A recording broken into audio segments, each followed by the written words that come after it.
Picture two enormous Boeing 747s, carrying hundreds of unaware travelers, navigating a misty runway, each crew unknowing of the disastrous sequence of events about to transpire. This wasn't an aerial collision. It happened on the ground. What went awry? How could such a catastrophe take place? Stay with us as we uncover the story of the Tenerife airport disaster, the most fatal accident in aviation history. The Canary Islands, a sun-drenched paradise in the Atlantic, have long been a beacon for vacationers. Known for their stunning beaches and idyllic climate, these islands attract tourists from across the globe. But on March 27, 1977, this tranquil destination became the backdrop for an unthinkable tragedy. The disaster began with a political crisis, a bomb explosion at Gran Canaria Airport, planted by an independence group, the MPAIAC. This act of terror led to the temporary closure of Gran Canaria Airport. Flights destined for the island were diverted to the smaller Los Rodeos Airport on Tenerife. This facility, while functional, was ill-equipped to handle the sudden influx of aircraft. Its narrow taxiways and limited parking space were soon overwhelmed, forcing many planes to occupy the main runway. Among the diverted aircraft were two iconic jumbo jets, KLM Flight 4805 and Pan Am Flight 1736, KLM. Departing from Amsterdam, was captained by Jacob van Zanten, a highly experienced pilot and a respected figure at KLM. Pan Am, originating in Los Angeles with a stop in New York, was under the command of Victor Grubbs, another seasoned aviator. Both crews faced mounting challenges as the day unfolded. As the diverted flights descended upon Los Rodeos, the airport's limited resources were stretched to their limits. The weather added another layer of complexity. Tenerife's high altitude and proximity to mountainous terrain make it prone to rapid weather changes. Fog began rolling in, shrouding the runway and reducing visibility to dangerous levels. This created a chaotic and high-stress environment for everyone involved. The bomb threat and subsequent airport closure were the first links in a chain of events that would culminate in disaster. But these were not the only factors at play. The stage was now set for a tragic series of miscommunications, procedural missteps, and critical errors that would lead to the deadliest accident in aviation history. Los Rodeos Airport, already struggling under the strain of the diverted planes, faced another challenge as the day wore on. The once clear skies began to darken as dense fog rolled in from the surrounding hills, drastically reducing visibility.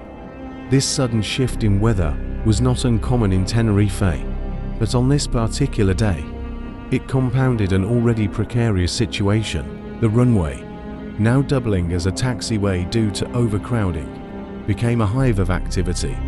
Air traffic controllers, stretched thin, worked tirelessly to coordinate movements, but with no ground radar to track the precise locations of aircraft. They relied solely on verbal communication, a critical vulnerability in the unfolding tragedy. Inside the Pan Am cockpit, Captain Grubbs and his crew voiced concerns about the deteriorating conditions.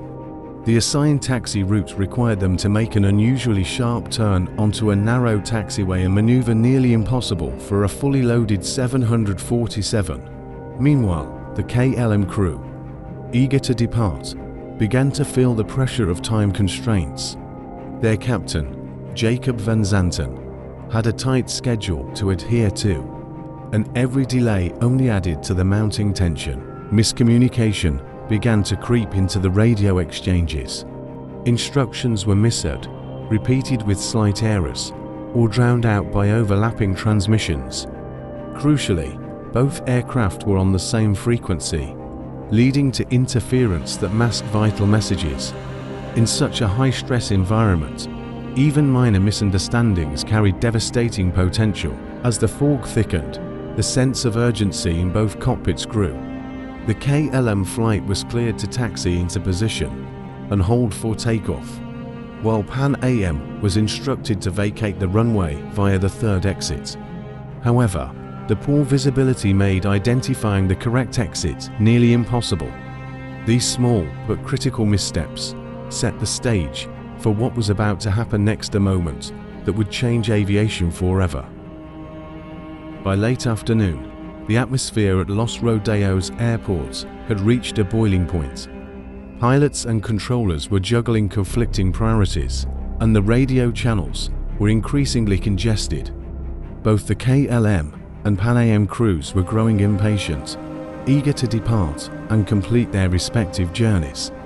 However, the fog enveloping the airport created an ominous sense of uncertainty.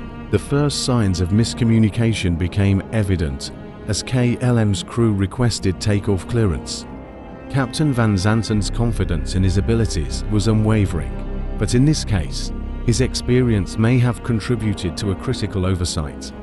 When the air traffic controller issued taxi instructions, they were partly misinterpreted by the KLM crew. The term takeoff was used ambiguously in the exchange, leading to a misunderstanding that the KLM flight was cleared to depart. Simultaneously, the Pan Am crew struggled to locate their designated taxiway exit. With visibility reduced to a few hundred meters, they relied on their instruments and the faint outlines of the runway markings. Despite their best efforts, they missed the assigned exit and continued further down the runway. This overlap in movements was unnoticed by the control tower, which lacked ground radar to monitor the aircraft positions in real time. To make matters worse, both crews were transmitting on the same frequency, resulting in radio interference. Crucial messages were either garbled or entirely missed. In one instance, the Pan Am crew attempted to clarify their position, but their message was drowned out by overlapping transmissions from KLM. The lack of clear communication created a dangerous ambiguity that would prove catastrophic. As the KLM flight reached the end of the runway, the crew prepared for takeoff, still under the false impression they had been cleared. Meanwhile, the Pan Am flight continued to taxi on the same runway, unaware of the impending danger. The stage was now set for a disaster, with all the critical elements converging in a deadly alignment of errors and oversights. The final moments before the disaster unfolded with a chilling inevitability. At 5:06 p.m., KLM Flight 4805 began its takeoff roll, its engines roaring to life as the aircraft accelerated down the fog-shrouded runway. Captain Van Zanten, still under the false belief that clearance had been granted, focused intently on his instruments and the runway ahead. His first officer and flight engineer, though hesitant, did not press the issue. At the same time, Pan Am Flight 1736 continued its slow taxi along the runway. The dense fog made it nearly impossible to see more than a few hundred meters ahead. Captain Grubbs and his crew remained vigilant, but their attempts to clarify their position with the control tower had been lost in a sea of overlapping transmissions. As KLM's jumbo jet gained speed, the Pan Am crew finally spotted its landing lights hurtling toward them through the fog. Captain Grubbs shouted in alarm, "Goddamn, that son of a he's coming." In a desperate bid to avoid collision, he pushed the throttles to full power and turned sharply to the left, attempting to steer the aircraft off the runway, but it was too late. At 5:06 and 50 seconds, KLM's nose gear and lower fuselage collided with the upper deck of the Pan Am jet, tearing through the cabin with devastating force. The impact ignited a massive fireball as fuel from both aircraft spilled and ignited. The KLM aircraft briefly lifted off the ground before crashing back down and skidding to a fiery halt further down the runway. The scene was one of unimaginable horror. Flames engulfed both aircraft, sending thick black smoke billowing into the sky. Survivors scrambled to escape the wreckage, their cries for help mingling with the roar of the inferno. Out of the 644 passengers and crew aboard both planes, 583 perished, making this the deadliest aviation disaster in history. The immediate aftermath of the Tenerife airport disaster was one of chaos and devastation. Emergency responders raced to the scene, but the dense fog and intense flames created enormous challenges. Survivors from Pan Am Flight 1736, though few, recounted harrowing tales of narrowly escaping the blazing wreckage. Among them was the cockpit crew, whose accounts would later prove vital to understanding the tragedy. With the fires extinguished and the runway cleared, investigators from Spain, the United States, and the Netherlands began piecing together the events that led to the catastrophe. They faced an immense task, sifting through charred debris and analyzing cockpit voice recordings to uncover the sequence of errors. It soon became apparent that a combination of factors, miscommunication, procedural failings, and human error had culminated in disaster. One of the key findings was the ambiguity in the radio transmissions between the KLM crew and air traffic control. The use of non-standard terminology, coupled with interference on the shared frequency, created confusion about whether takeoff clearance had been granted. This was compounded by Captain Van Zanten's authoritative demeanor, which may have discouraged his crew from challenging his assumptions. The Pan Am crew's failure to identify the third taxiway exit also came under scrutiny.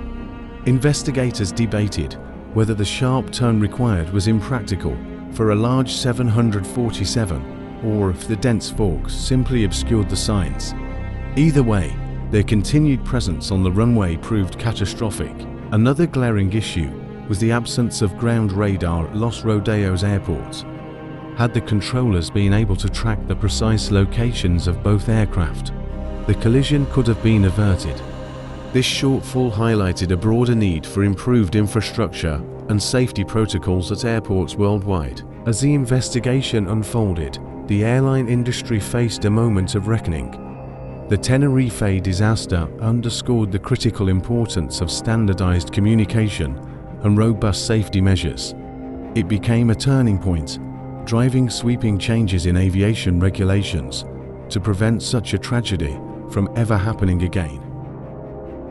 The Tenerife airport disaster was more than a tragic loss of life. It became a pivotal moment in the history of aviation. In the wake of the collision, sweeping reforms were introduced across the industry, reshaping the way flights operate and ensuring greater safety for passengers and crew worldwide. One of the most significant changes was the adoption of standardized phraseology in air traffic communication. Phrases such as "cleared for takeoff" and "hold position" were meticulously defined to eliminate ambiguity. Controllers and pilots underwent rigorous training to adhere to these protocols, ensuring that every instruction was clear and unmistakable. Another critical reform was the introduction of Crew Resource Management (CRM). This training emphasized open communication among cockpit crew members, regardless of rank. First officers and flight engineers were empowered to challenge decisions if safety was at risk, breaking down the hierarchical barriers that contributed to the Tenerife disaster. Technological advancements also played a crucial role in preventing future tragedies. Ground radar systems became a standard feature at major airports, allowing controllers to monitor aircraft positions in real time. Additionally, the development of collision avoidance systems provided an extra layer of security, alerting pilots to potential hazards even in low visibility conditions. The legacy of Tenerife extends beyond technical improvements. It serves as a sobering reminder of the human cost of complacency and miscommunication. Memorials were erected to honor the lives lost, and their stories continue to inspire vigilance and accountability in the aviation community. Today, the skies are safer because of the lessons learned from that fateful day. The Tenerife airport disaster stands as a testament to the resilience of an industry determined to ensure that such a tragedy is never repeated. While the scars remain, the changes born from this disaster have saved countless lives, shaping a future where safety always comes first.